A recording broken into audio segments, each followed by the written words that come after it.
Here we have something that looks like a quadratic, but the steps, instead of going from x squared to x to a number, they're taking double steps from x to the fourth to x squared to a number.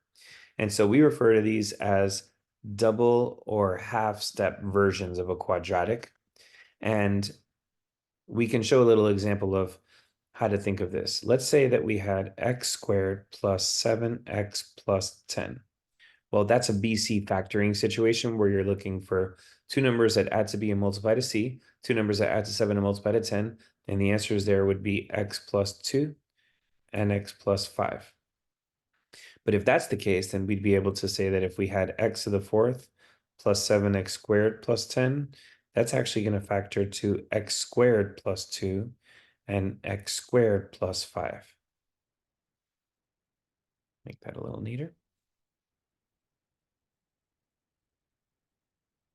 And if we had the same thing, but in a radical sense, so x plus 7 root x plus 10, that would actually be root x plus 2 and root x plus 5.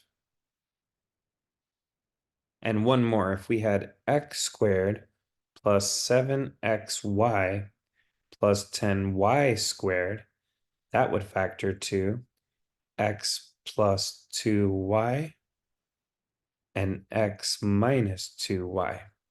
Now you can verify any of these claims by just FOILing out what we have on the right and seeing if it gives you what we have on the left, and it will. So for this question here, we can compare this to if we had x squared minus x minus 6. And if we did, we'd be looking for two numbers that add to -1 and multiply to -6. And the answer there would be -3 and +2. So if that's the case, then we can substitute in double steps. We can say x to the fourth minus x squared minus 6 is going to be x squared minus 3, x squared plus 2.